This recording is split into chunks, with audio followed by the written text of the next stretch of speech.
Welcome, and we are so glad that you joined us for the latest conversation that matters. Today, we have a wonderful guest with us, Miriam, who's a part of our own faith community. And one of the unique aspects of today's conversation, since this tape will be going on the World Wide Web through YouTube, is that there'll be pieces of the conversation that might be a bit delicate. And we don't want the conversation to cause any hardship for anyone around the globe, loved ones, etc. So that's one reason, for instance, today I'll simply refer to our guest as Miriam, and there may be points in the conversation where we might want to ask follow-up questions, but it may not be the most appropriate to do so. So again, we want to make this a safe and productive conversation for all of us. So with that, what I'm going to do is ask Miriam the first of our questions today, which is, Mariam, could you begin by telling us about your personal connection to the country of Afghanistan? Yes, hi, Pastor Craig. First of all, thank you for this opportunity. Very excited to have a conversation with you today about Afghanistan. Um, Great. my connection with Afghanistan, I was born in Afghanistan. Both my parents are from Afghanistan. And I was about 7 years old when we escaped. I think it was around the end of 1989 after the Soviets had left and the Mujahideen came for the first time. And then that's when we left Afghanistan. I was only 7 years old and I have not gone back since. So Miriam, was it just you and your parents that left Afghanistan in 89, or were there others in your family, and do you still have loved ones in Afghanistan? Yes, at that time it was just me, my parents, and my grandparents, my dad's side of the family. We left, and I didn't have any siblings at that time. Uh, And then we migrated to Pakistan. ah, So we left Afghanistan, went as refugees to Pakistan. We lived in Pakistan for about 5 to 6 years. ah. Hmm. And then we migrated to the US again as refugees. And then in the US, my sister Sabrina was born. Miriam, thank you so much for that personal context and your connection to the issue. I know many Americans are thinking about Afghanistan, and one of my concerns is when we think about the matter, it's easy for us to think of it as primarily a problem rather than the people and the lives that are attached. So for the second question today, I would like to see if there are some things that you would like the people of the United States and other parts of the world to know about the Afghans, that things that they're not aware of that would help us kind of humanize the people and what they're living through. Yeah, well, I think you would agree that the media sometimes or most of the time portrays Afghans as not really the way that Afghans are or they're being shown on the TV. It's not always the good stuff that people know about Afghans. And honestly, I want to make this answer as fun and as true. Afghan people are very funny people. Afghan people love to have parties. Like they love it when people come over. Afghan people love to drink tea. I mean, from the moment they wake up, the teapots are on till the moment they go to sleep. It's all about tea. I'm not even doing this interview without Uh, they love to, host. They love to have conversations. They're very simple and friendly and good people. Not all of Afghanistan is bad. They're normal people or normal people, just like you and me. And it's sad because as soon as you say Afghans or Afghanistan, that negative image automatically pops up. So I just wish that people outside of Afghanistan, non-Afghan people, would get to know the normal people, the regular day people, instead of what they see on the news. So Miriam, as you were talking a little bit about the humanizing pieces, sometimes in the media, there's this perception that there's such hard and fast lines between expressions of faith communities. And so I'm wondering if you would talk for a moment about the way that the Afghan people of different faiths might socially relate to one another to see if there is some degree of integration or comfort. And so with that, I'd love to hear what you have to share. Yeah, sure. Well, Afghanistan is about 99% Muslim. It's a Muslim country with two major denominations of the Shias and the Sunnis.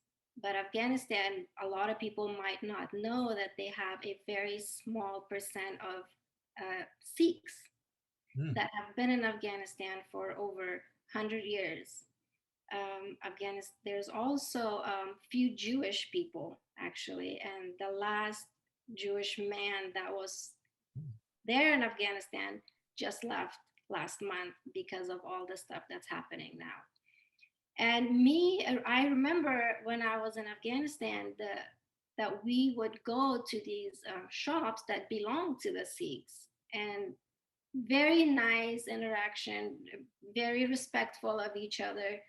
And this is again before the the Taliban came and everything changed. But back then, when things were normal, they're just like one of us, and Great. they've been there for centuries.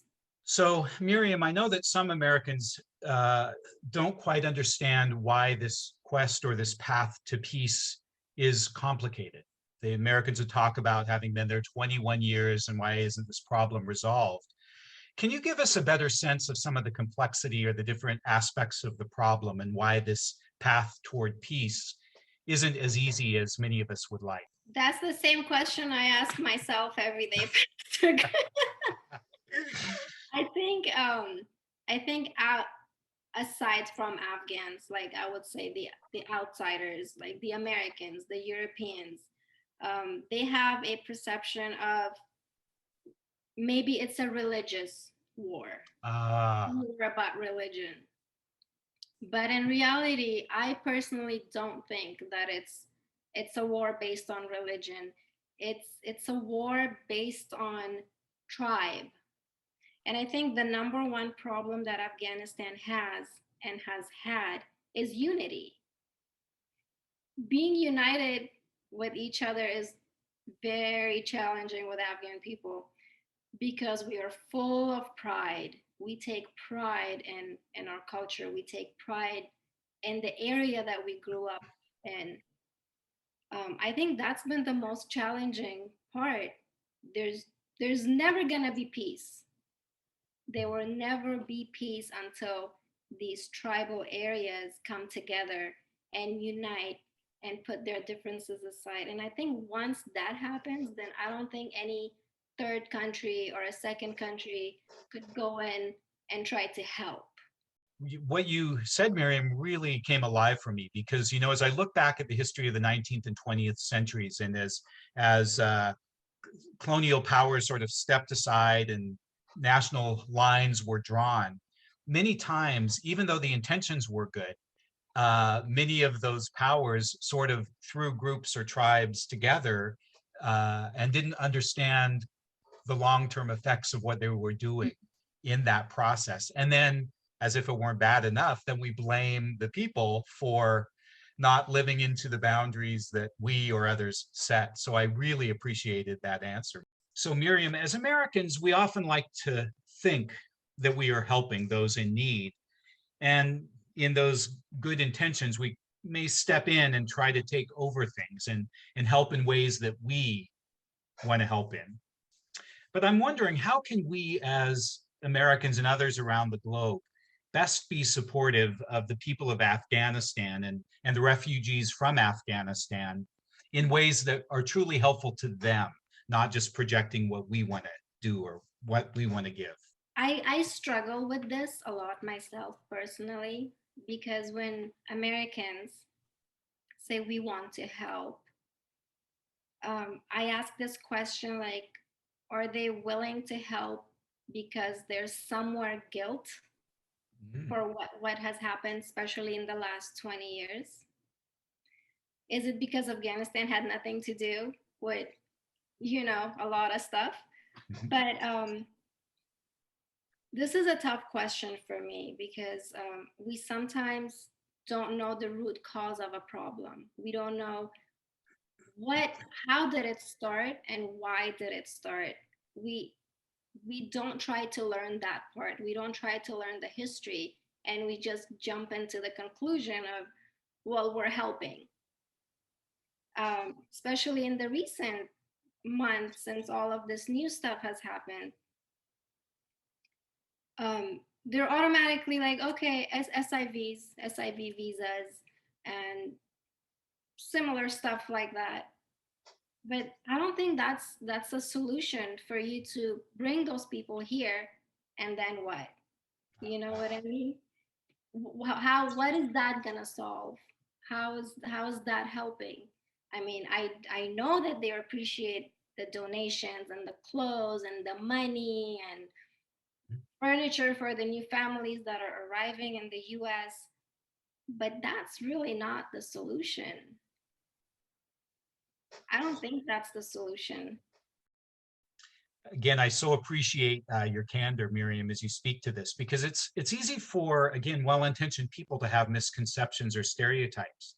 They might hear about refugees and assume, oh, they just want to be given things. And yet, when you're talking about the Afghan people and their pride, um, if we don't extend support in ways that are culturally appropriate, a well-intentioned effort could become offensive or off-putting. So if you're comfortable, I would love to hear about any experiences you might have had with Afghans locally and what you have learned from that attempt to extend support that might be of benefit for the rest of us as well. Sure. I want to answer this question by letting you know a little bit personal about myself, because when I came as a refugee 26 years ago, I didn't know the language. I did not know the culture. I did not know the dress code. So I know what it's like to be a refugee. And now that I was able to connect with a couple of families, I tried to be as sensitive as I could, because there are certain things that you cannot ask. Afghans, like I said earlier, are very proud and they take pride.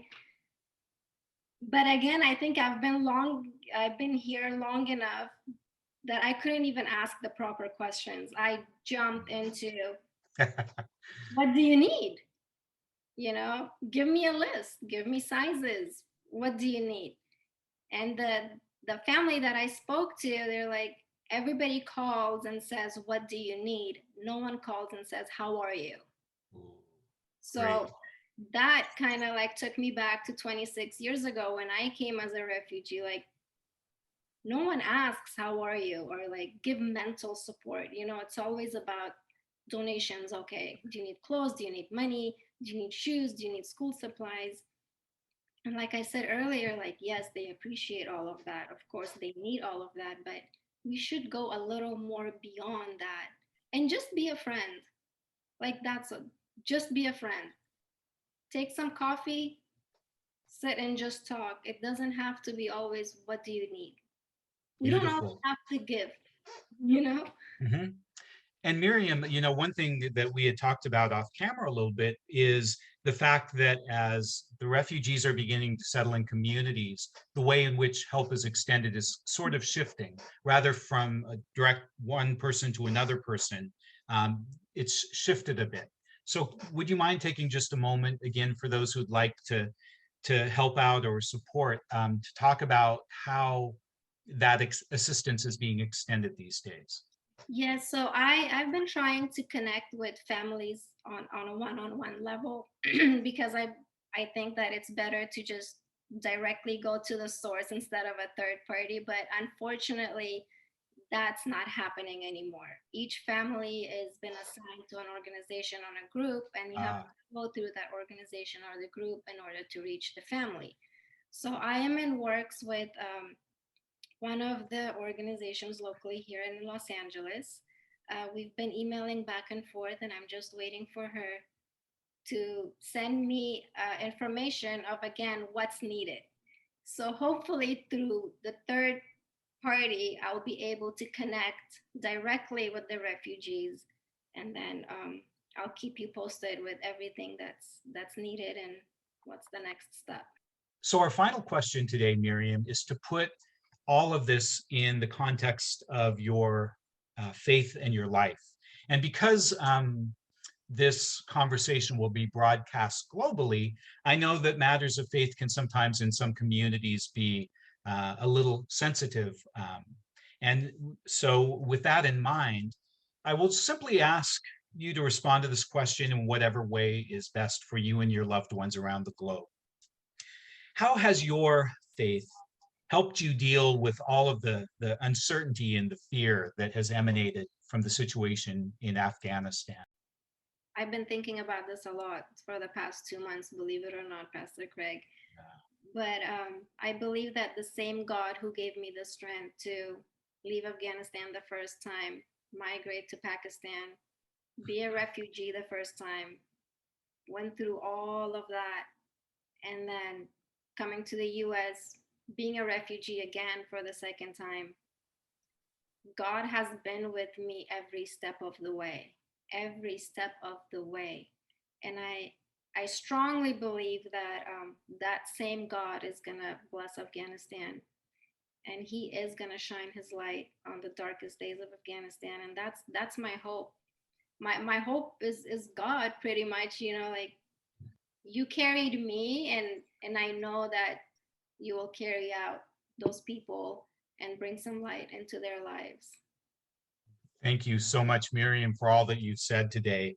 And as I close today, as I pulled together this conversation and have thought and prayed about the situation in Afghanistan these past several months, one of the things I'm most concerned about is that some might use the political situation, in particularly in regard to the Taliban, to generalize about an entire faith or a group of people around the globe.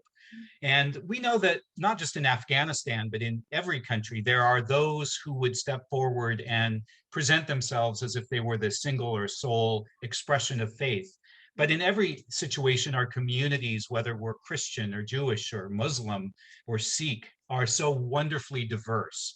And so the thing that I pray for every day is that the situation wouldn't be used to further separate or divide us as people of faith around the planet. That maybe Afghanistan will be the opportunity for us to talk in greater depth and in more sensitivity about people of other ethnic or racial locations, of other faiths, etc. And I'm so pleased with today's conversation, Mariam, because I think you've certainly helped us do that. So thank you for your time today. Thank you so much, Pastor Craig. Thank you.